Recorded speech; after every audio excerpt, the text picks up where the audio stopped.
あれるよね本当にことを演奏してて、終わって見に来てくれた友達とかなんか、言われる。なんか面白かったけどちょっと寝ちゃったって言われて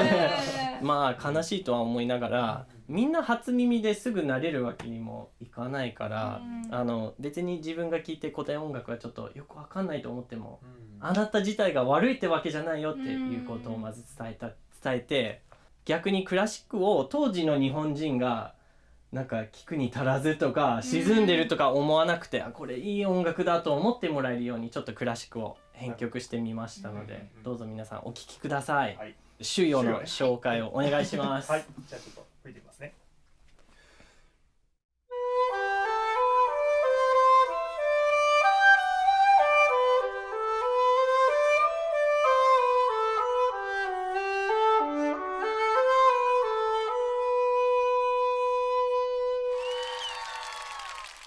大変沈んでいる。当時の日本人ってこんな音楽吹いてって言われても多分できなかったと思うよね。でも多分この音の流れが多分なんでそんな細かく動いてるのっていう感じ。まあ音楽用語で言うと音階だけど、5つの音だけでしかできてないよね。だから日本の伝統音楽はまずこの5つの音の中で何かメロディーを作ってるっていう感覚でまずみんなこの音階だけを変えてみるとね、さっきのメロディーでも多少日本らしくなったと思ってもらえるかもしれないですね。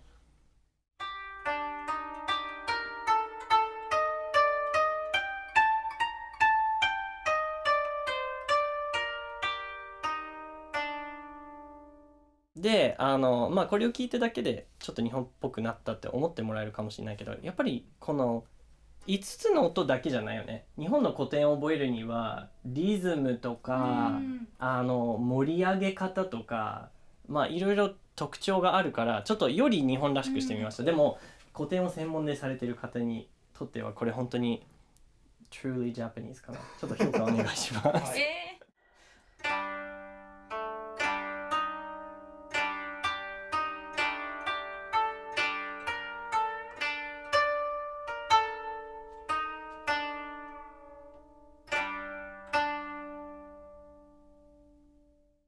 多分両手どっかの蕎麦屋さんで聞いたことあるとあるんじゃないかな。日本人だったら絶対1回ぐらいは聞いたことあるはずの6段の調べ。古典音楽ってもう一つの特徴はね、琴だけで演奏してもおかしくないより面白くしてるよね。だから琴と三弦が完全に同じリズムで動いてれば逆につまんないという考え方だったんだろうねと思うよね。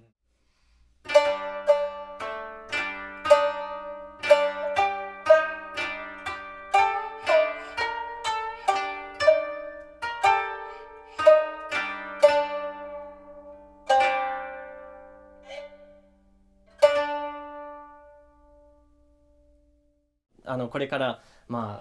昔のヨーロッパの古典派の次はクラシックですよね。バロック、クラシカル、ロマンティック。英語上手でしょ。褒めてください。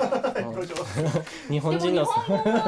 それに劣らず上手だよ。ありがとうございます外国語みたいなものだよね、古典音楽っていうのは。その文法わからないとコミュニケーションできないから。次にちょっと考えてみたのは、アヴェ・マリアを多分ご存知だと思いますけど、ちょっと琴と尺八で、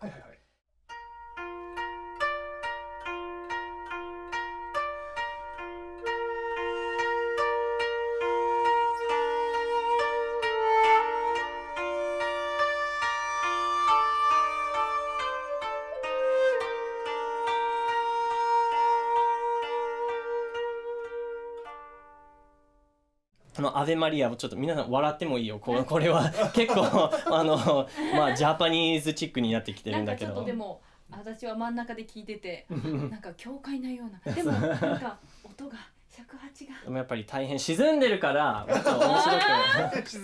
沈んでる。だから江戸人が納得できるような音楽にちょっと編曲してみた。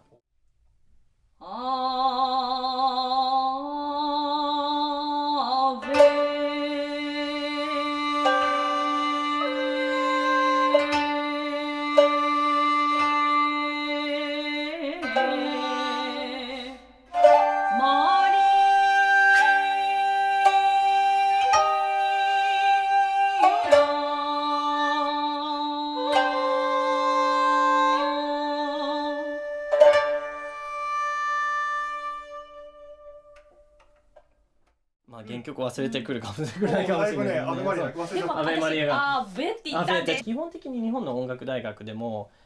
この日本の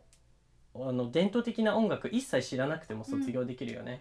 欧米人としてすごいびっくりするよ。日本に来てみんな当たり前のようにある程度知識があるだろうと思ったらNo 全然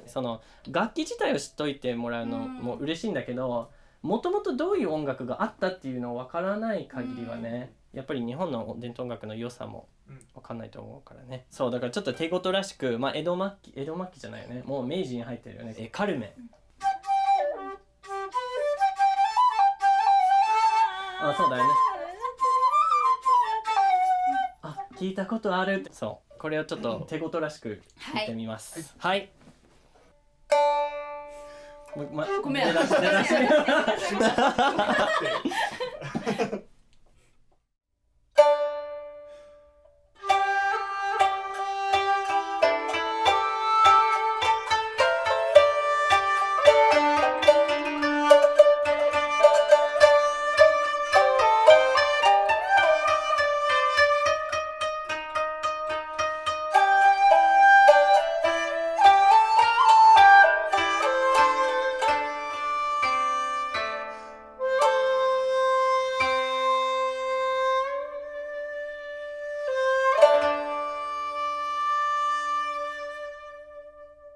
こうやって最初からダッタラララララダッタラララララダッタラララララパラランっていう感じじゃなくて、ちょっと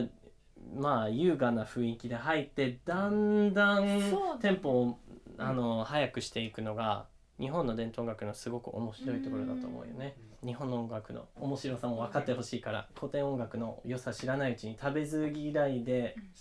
生きていくとすごくもったいないことだから、ぜひちょっとでも日本伝統音楽に親しんでいただければと思います。はい、じゃあ私名古屋音楽大学大学院作曲科修了で、これから音楽学者の、まあ博士ダクターを目指すグロスベック・ギャレットです。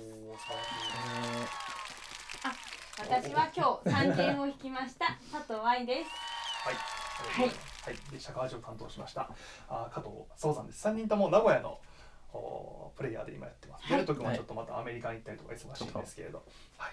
またね、アメリカでも日本邦楽の布教活動をしてきますので最後までありがとうございます。ありがとうございます。